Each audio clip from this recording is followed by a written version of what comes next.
with comedian David Boyle, and I'm quitting alcohol. So the India trip is coming to an abrupt end. I am going to Boston on the 10th. Well, it's technically the 11th, but it's like 4 a.m. in the morning on the 11th. So it's kind of like the 10th. I don't get any of the 11th in India. So that's fucking 4 days away.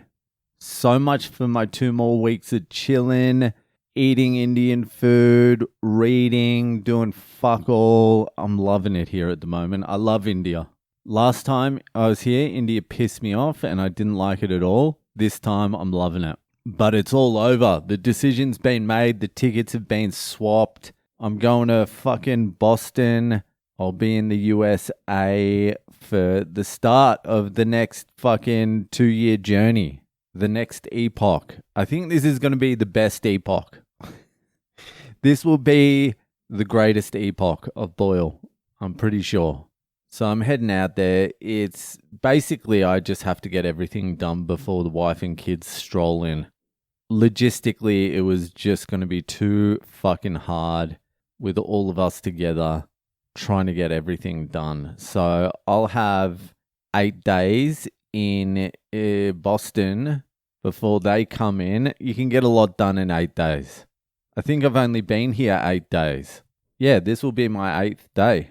And you can also get not a lot done in 8 days. Like I've done fuck all here. So yeah, fuck. I got to get whatever I need to get done in India. I need to go to the dentist, sort out. One of my fillings fell out on the flight over here. So I need to get that sorted before I go. I definitely need a teeth clean because I've been drinking a shitload of black tea and my teeth are yellow.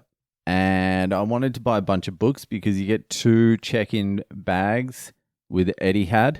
But I'm not going to have enough time to order them and get them and pack them and whatever. So that's it. It's all getting pretty real now. Well, it's real. It's fucking 4 days away.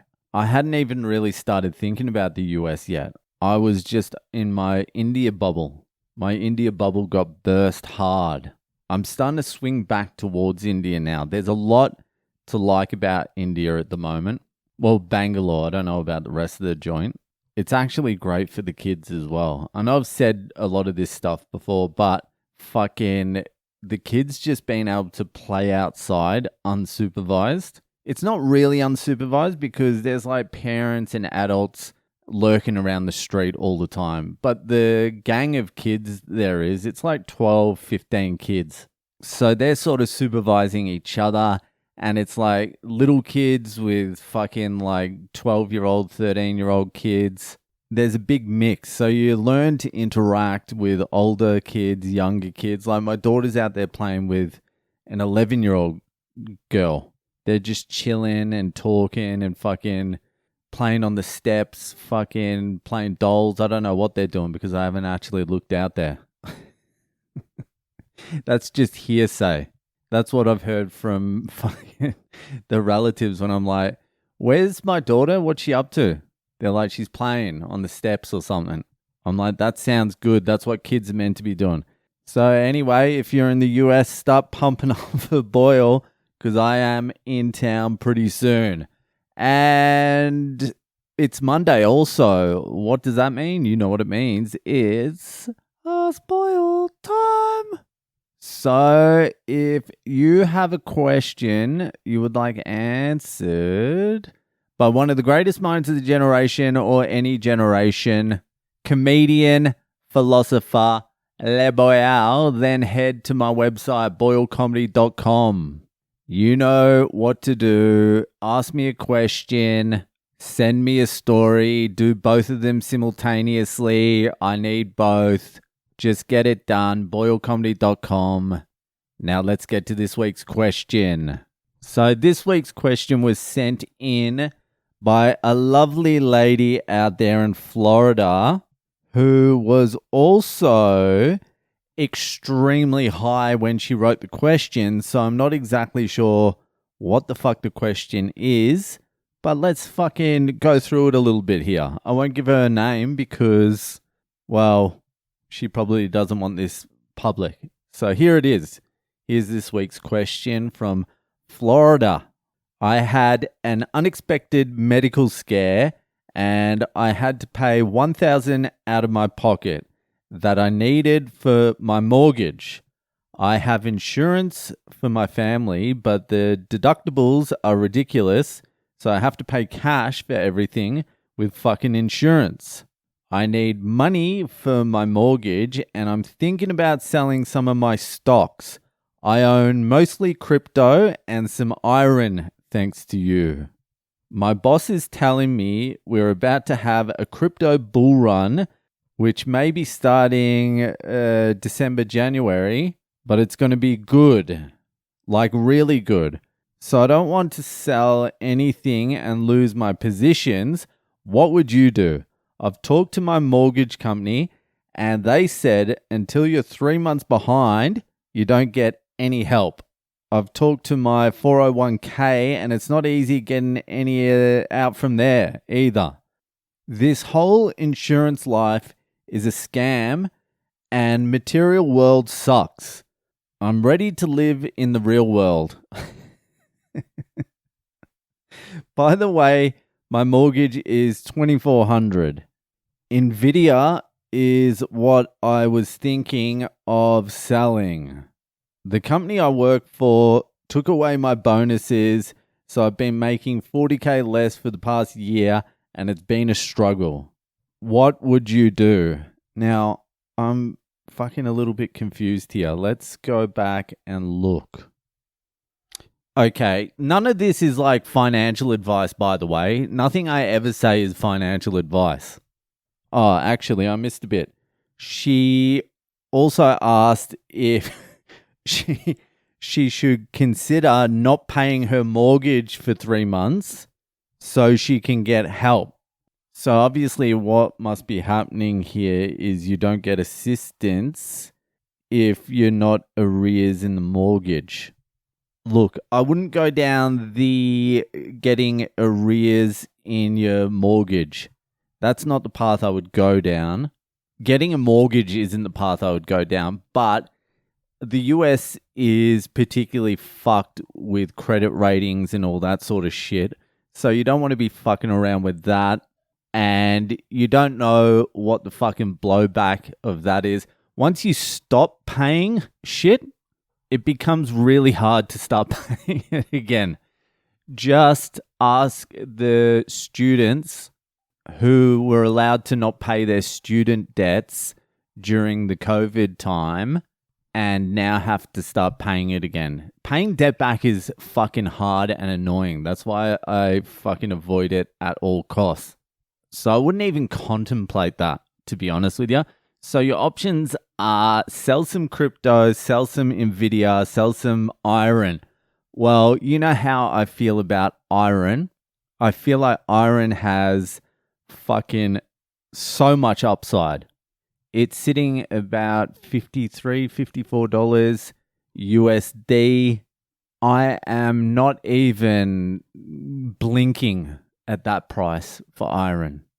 Its two main rivals, because it's completely changed now. It's not a Bitcoin mining company. It's an AI high-powered compute data center that has bootstrapped into that business using Bitcoin, mining Bitcoin.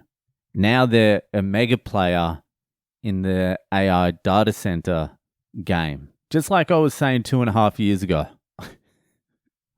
So their closest competitors are Nibius and CoreWeave. And I think Nibius is sitting at 123 USD per share and CoreWeave's around about 140. I can't remember exactly what it is. It's been a little while since I checked, like 4 hours. But they are iron's rivals. So the upside, there's still plenty of upside with iron. Crypto, I have absolutely no fucking idea with crypto, but we seem to be heading into a little bit of a frenzy phase maybe for the next few months, I feel like everything is going to fucking rip. Like, this is the dangerous time. I've never really experienced this. I've experienced a lot of fucking down, so I know how to handle down. But my thesis is what's going to happen from here till maybe, I don't know. That's the scary part, is I don't know if it will last till the end of this year, mid next year. I just have no idea because I'm not experienced enough with markets and trading or fucking any of this shit. But my thesis is we are going to absolutely fucking rip for the next however long. And it is going to be a fucking melt up of epic proportions. And then there is going to be the mother of all fucking crashes. It is all set up for that scenario to play out. Now, what do you do? When do you sell your positions and have some cash handy? So when it crashes, you can buy some. Well, my plan is just to buy cheap Bitcoin because I think it might go back down to 80 during the crash or maybe less, or I don't know. I just have no fucking idea. But you don't want to hold all the way up to the top, not sell, and then have to ride down to the bottom again.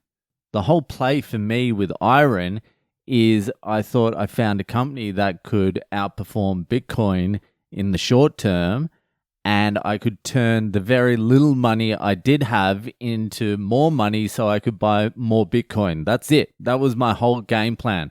But now the positions are like humming, and I'm like, when the fuck do I sell? And what are the tax implications and what the fuck is going on? Like, I'm in a period I've never been in before. So I'm just watching everything like a fucking hawk at the moment because I do want to sell a little bit before the top. I don't want to be trying to time the top. I want to get a position where I'm like, all right, that was fucking incredible. Now I'm happy. Now, if it crashes, I'm not going to be fucking suicidal. Like, I'm never selling my Bitcoin, so I don't care about that. I don't care if Bitcoin crashes back down to 20,000. I'll buy. I don't give a fuck about that. It's these shares and stocks that I'm concerned about. A market crash, because really, these shares and stocks are just fucking made up shit. So at some point, I want to recycle the shares and stocks into Bitcoin. That was a fairly decent tangent that had nothing to do with your question. That had everything to do with what I'm thinking about. So in your situation, I wouldn't sell iron. I know where it's going. I'm confident in it. The crypto could go to zero. Crypto is dog shit. It's bullshit. It doesn't mean anything. It has no use cases. It's nothing. But in these periods, crypto could outperform Bitcoin, could outperform everything because it moves faster and crazy retail money comes in. Unwise investors come in for a quick pump and it could go up high. But it's not something you can hold long term, the crypto. But it's probably something I wouldn't sell right now. And the other thing you had was Nvidia. Now, Nvidia, if you're like a safe investor, if you want like 10, 15, or even possibly less, Nvidia has been on the mother of all runs for fucking almost a decade now. So a lot of the upside in Nvidia is already fucking out there. So you're looking at maybe like 6% a year. No, probably more. Let's say 15%. But you want to have a big stake in that and you want to let it run for like 20 years. Like it's a safe haven stock now. You want to put your money in and just get like a decent percentage a year. It's not going to fucking make you rich unless you've got millions in it already, which you don't because you're sending me this message about this $1,000 medical bill. So I would trim if it was me, and this is not financial advice. Obviously, none of this is financial advice. If you'd listened to anything I said prior to this, you know it's not financial advice. So I would trim a little bit of my NVIDIA position. I would take the fucking $1,000, whatever you need. Pay the bills. Don't fucking get caught up in that. I'm not paying my fucking mortgage. I'm going to get assistance. Forget about it. You've got a little bit of a kitty in your fucking stocks with iron and that. That's going to continue going up. So you're not broke. You just need to get over this little hump. So I would trim the NVIDIA because NVIDIA maybe it'll go up 15% over the next year. And if it does, even if it goes, it's not going to go up 50%. I can tell you that right now. It's not going to go up 25%. It will be somewhere within the range of 5 to fucking, all right, let's say 20. So if it does 20, worst case scenario, it does 20, you sold your position, you're missing out on a 20% gain, whereas everything else has much more upside. So you're not going to be fucking cursing yourself if you lose the 20%. And it's better just to pay the bills off than it is to sit and come up with a fucking scheme, especially when you're as high as you are. Anyway, fucking, I detoured my way through that. That'll do for tonight.